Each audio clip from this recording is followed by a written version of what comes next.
주님을 환영하는 마보 두 번째 시간입니다. 지난 시간에는 우리를 덮고 있는 세상적인 겉옷, 외적인 가치관, 외형적인 모습들, 또 그런 헛된 욕망들을 벗어버려야 함을 말씀을 통해서 생각을 해봤습니다.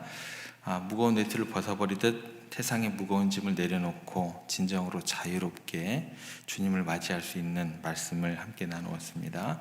오늘은 그 가르침의 연장선상에서 지난 주에는 외형적인 것에 집중을 했다면 오늘 본질적인 영역인 마음 쪽으로 좀 그 옷을 돌려보겠습니다. 예루살렘 입성할 때 사람들이 호산나 다윗의 자손이여를 외치며 겉옷을 벗어서 길에 폈고 또 나귀에 얹어 놓게 됩니다. 그런데 얼마 지나지 않아서 그들 중 많은 사람들이 십자가에 예수님을 못 박으라고 외쳤다는 사실을 우리가 너무나 잘 알고 있습니다. 그러니까 극적인 어떤 이런 변향된 모습은 우리들에게 외적인 환영, 찬양만으로 진정한 그 찬양과 또 예배가 되지 않는다. 제자의 길을 걸을 수 없다라는 것을 우리에게 잘 보여줍니다. 주님을 진정으로 환영하기 위해서는 내면의 진정한 변화, 깊은 헌신이 반드시 동반되어야 한다는 것입니다. 그래서 오늘 말씀을 통해서 우리의 마음을 좀 무겁게 짓누르고 있는 여러 가지 것들, 그 옷들을 벗어 던지고 진실되고 또 정결한 마음으로 주님을 맞이하는 우리의 신앙생활이 되었으면 좋겠다라는 것입니다. 성경에서 보통 이제 겉옷은 단순히 옷 이상의 깊은 어떤 신앙적인 영적인 의미가 담겨져 있게 됩니다. 그래서 구약 시대부터 겉옷은 한 사람의 지위와 권위 또 정체성을 나타내는 중요한 상징이 됩니다. 요셉을 이야기할 때 항상 따라오는 옷이 있습니다. 뭘까요? 채색 옷이 따라오게 됩니다. 채색 옷. 이게 뭐냐면 이제 아버지의 특별한 사랑을 담은 채색 옷. 그러니까 요셉은 아버지로부터 특별한 지위를 받았음을 나타내는 상징이 되고 또 가족 내에서는 특별한 지위와 또 권위를 드러내는 의식이 된다라는 것입니다. 그게 채색 옷입니다. 엘리야의 겉옷도 역시 마찬가지로 접근이 됩니다. 엘리야의 겉옷은 하나님께서 그에게 부여하신 선지자적 권위와 능력을 상징하는 그런 옷으로 이제 표현이 됩니다. 그래서 우리들에게 가장 인상적인 장면은 뭐냐면 엘리야가 승천할 때 그냥 승천하지 않습니다. 그의 겉옷을 엘리사에게 남기게 됩니다. 그래서 엘리사의 스승으로서의 그 권위와 선지자의 사명을 엘리사가 그대로 받게 돼요. 그래서 엘리사가 겉옷을 탁 물을 치니까 어떻게 돼요? 물이 막 갈라지고 뭐 그런 장면도 나오게 되는 것입니다. 그러니까 옷이라는 것은요, 하나님의 영이 엘리야와 함께 하셨음을 나타내는 강력한 증거이고 그의 권위를 상징하는 그런 어떤 표현이 되는 것이다라는 것입니다. 이처럼 구약에서의 옷은요, 겉옷은 단순히 몸을 가리는 것 이상의 의미를 지니고 한 사람의 사회적 지위 또 권위, 더 나아가서 하나님의 임재를 상징하는 중요한 역할을 하게 됩니다. 이런 맥락을 그대로 오늘 본문으로 가지고 오면 자신들의 겉옷을 벗어서 예수님의 길에 펴놓았다라는 이 행위는요, 단순히 환영합니다 이 제스처를 뛰어넘는 거죠. 자신들의 그 마음에 있는 그런 마음들을 또 정성들을 또 주님께 드리겠다라는 깊은 헌신이 표현이 됩니다. 헌신에 대한 것은 내일 더 깊게 더 살펴보겠습니다. 그래서 구약 성경을 더 깊게 살펴보면 겉옷은 종종 사람의 마음을 상징하는 중요한 도구로 표현이 됩니다. 그래서 겉옷은 우리의 내면의 상태, 또 깊은 생각들, 다양한 감정들, 그리고 의지들을 상징하는 것으로 나타납니다. 우리가 아무리 겉모습으로 그래서 화려하게 또 아름답게 겉모습으로 꾸민다 할지라도 그 내면에 있을 때 하나님을 신뢰하지 못하는 그런 불신의 마음이라든지 또 다양한 부정적인 어떤 그런 감정들, 복잡한 그런 어두운 생각들이 마치 여러 겹의 옷처럼 단단한 갑옷처럼 우리의 마음을 에워쌀 수 있다라는 거예요. 그래서 우리의 마음 또한 여러 겹의 옷을 단단히 가릴 수 있다라는 것. 그래서 마음의 겉옷은 우리의 그 하나님과의 그 관계를 또 다른 사람들의 관계를 심각하게 왜곡시키고 때로는 단절시키는 원인이 된다라는 거예요. 그래서 바리새인들과 서기관들이 예수님께 들었던 말이 뭐예요? 겉은 화려하나 너희들 속은 회칠한 무덤 같다라는 이야기를 듣기도 하고, 또 심한 욕을 들었죠.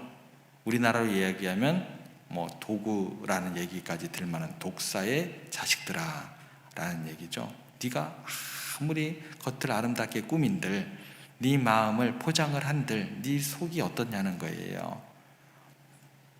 하나님과의 관계가 나는 깨지는 것도 물론뿐만 아니라 다른 사람들과의 관계까지 심각하게 왜곡시킨다라는 겁니다. 그래서 구약 성경에 보면 개인적으로 큰 슬픔을 당하거나 또 가족의 불행이 닥치거나 또 국가적인 재난 앞에서 또 혹은 하나님 앞에서 자신의 죄를 깊이 깨닫고 통절한 회개의 감정을 표현할 때 두 가지 행동이 나옵니다. 하나는 뭐예요? 머리에다가 재를 뿌리든지, 가장 많이 등장하는 건 뭘까요? 옷을 찢는 행위예요. 옷을 찢는 행위. 그러니까 이게 옷을 찢는 행위는 단순히 넘어서 내 마음을 찢는다는 어떤 그 퍼포먼스예요. 상징이 되는 거예요. 그래서 요엘 2장 13절에 보면 이제 이렇게까지 직접 얘기를 하십니다. 너희는 옷을 찢지 말고 이제 옷을 찢는 것은 진짜 그 근본이 뭐냐는 거예요. 원래 마음을 찢는 건데 이제 옷을 찢는 거는 아주 습관처럼 돼버린 거예요. 그렇게 요엘 선지자를 통해서 뭐라고 얘기를 하냐면, 야, 옷 그만 찢어라. 옷을 찢지 말고 마음을 찢고 너희 하나님 여호와께 돌아올지어다. 항상 제가 강조하는 얘기입니다. 신앙은요, 리얼리스틱이에요. 뭐뭐 있는 척, 거룩한 척, 예배드리는 척, 기도하는 척 아무 필요 없습니다. 예. 마음의 옷, 겉옷 찢는 것 말고 마음의 옷을 찢고 은혜로우시며 자비로우시며 노하기를 더디하시며 이내가 크시사 뜻을 돌이켜 재앙을 내리지 아니하시나니 그 하나님께 너희의 마음을 솔직하게 솔직하게 내어드려라 라는 것입니다. 진정한 회개는요, 옷을 찢는 외적인 형식의 행위에 머무르는 것이 아니라 마음의 가장 깊은 중심에서 우러나온 진정한 변화, 즉 마음 찢는 것에서 비로소 시작된다라는 거예요. 그래서 겉옷을 찢는 행위는 마음의 깊은 아픔, 진정한 회개를 보여주는 외적인 표현으로 그렇게 사용되어야 한다라는 것입니다. 마치 어떤 걸까요? 상처 깊은 마음 깊은 그 상처의 마음들을 다른 사람에게 솔직히 드러내는 것처럼 누구에게 그러셔야 된다는 거예요. 하나님께 그러셔야 된다는 거예요. 겉옷을 찢는 행위라는 것은 자신의 모든 연약함, 감추고 싶은 죄, 그걸 겸손하게 인정하고 전능하신 하나님 앞에 모든 것을 솔직히 내려놓고 겸손히 나아가는 그런 간절하고 진실된 행위, 너희의 마음의 속옷을 찢고 라고 이해를 하시면 좋겠습니다. 그래서 마가복음 바로 10장이죠. 11장 바로 앞에 있는 10장 50절에 보면 소경 거지 바디메오가 예수님께서 부르신다고 했을 때 첫 번째 취한 행동이 벌떡 일어나서 뭐 했을까요? 자기의 겉옷을 벗어서 던져버리고 뛰어갔습니다. 그러니까 간절한 부르심에 바디메오는요, 즉시로 1초의 망설임도 없이 과감히 벗어 던졌어요. 이 얘기는 무슨 얘기가 되냐면 자신의 과거, 현재, 미래에 대한 모든 염려, 또 겉에 사람들이 나에게 보여지는 그 세상적인 체면, 시선, 고통스러운 현실, 모든 건 내려놓고 오직 예수님께만 내 희망 걸겠다는 거예요. 겉옷을 벗어 던진 행위는 바디메오의 그런 전적인 헌신으로 연결된다라는 거예요. 그냥 헌신이요, 그냥 주어지는 게 아니고 내 외형적인 겉옷 벗고 내 마음에 칭칭 둘르고 있는 회칠한 무덤 같은 그거 닦아내고, 그래야지 단 1초의 망설임도 없이 부르신다 그럴 때 어떻게 된다고 바디메오처럼요 달려가는 거예요. 예. 헌신은요, 이 두 가지가 정확하게 매치가 됐을 때 나오는 게 진정한 헌신이 된다는 것입니다. 바디메오처럼 주님께 온전히 나아가기 위해서, 진심으로 주님을 화기하기 위해서는 마음의 겉옷까지 다 벗어 던질 수 있어야 된다는 것입니다.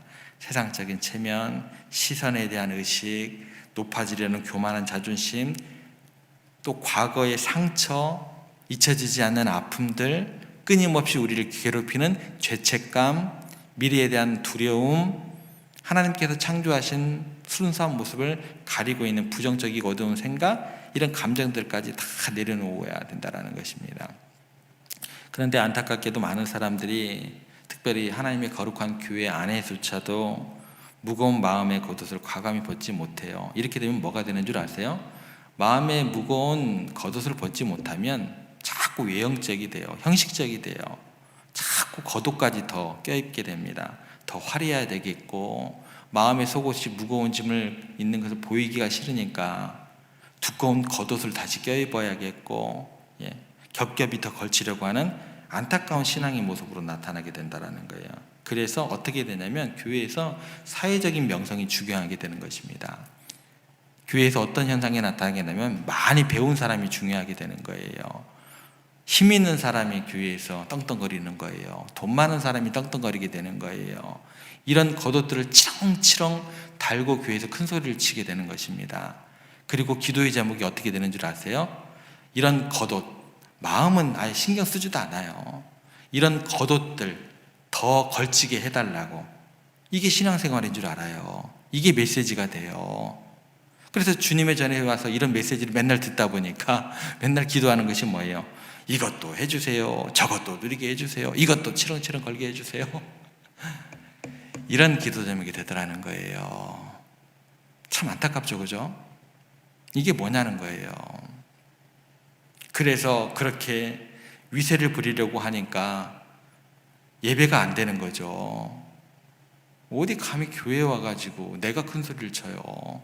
하나님을 예배하러 왔는데 주님을 영광 받는 게 아니라 내가 영광 받아야겠다는, 그래서 내 목소리가 커지는 거예요. 그런 교회는 없는 겁니다. 그런 예배는 없는 거예요. 어찌 그게 예배가 됩니까?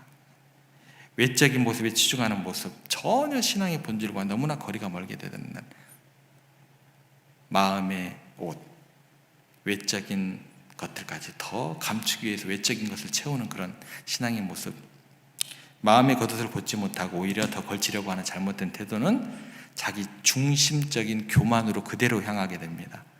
자신이 가진 세상적인 것들을 은연중 자랑하게 되고, 자신이 부족하다고 생각하는 다른 사람들을 함부로 판단하고 정죄하고, 심지어는 하나님보다 자신을 더 높이는 어리석고 안타까운 죄를 범하게 됩니다.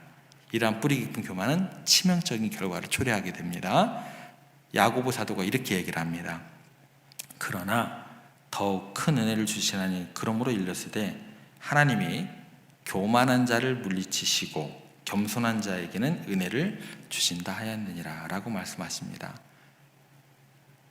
교만한 자를 대적하시고 겸손한 자에게 은혜를 베푸신 하나님이시다라는 거예요.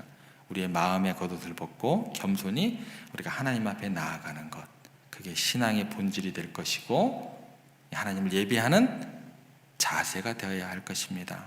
오늘 말씀을 통해서 우리가 외적인 겉옷뿐만 아니라 마음 깊은 곳을 무겁게 가리고 있는 여러 개의 마음의 겉옷을 우리가 생각해 봤습니다. 세상적인 겉옷 벗는 거 쉽지 않아요.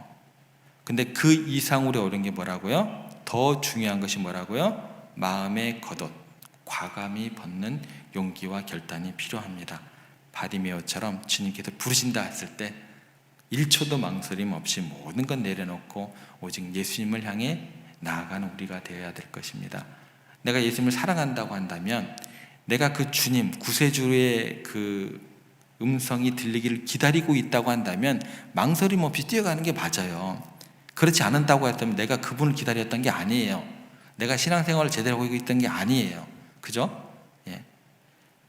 마음을 찢는 진정한 회개와 겸손한 마음으로 우리가 날마다 주님께 나아가기를 소망해 봅니다. 그럴 때 우리는 비로소 하나님의 놀라운 은혜와 측량할 수 없는 그 사랑을 날마다 경험하게 될 줄로 믿습니다. 이런 과정을 통해서 우리가 점점 마음의 겉옷 하나씩 벗어버리고 하나님께서 주시는 진정한 자유와 평안이 넘치는 풍성한 은혜가 되는 그런 2025년 하루하루의 일상이 되기를 주님의 이름으로 부탁을 드립니다.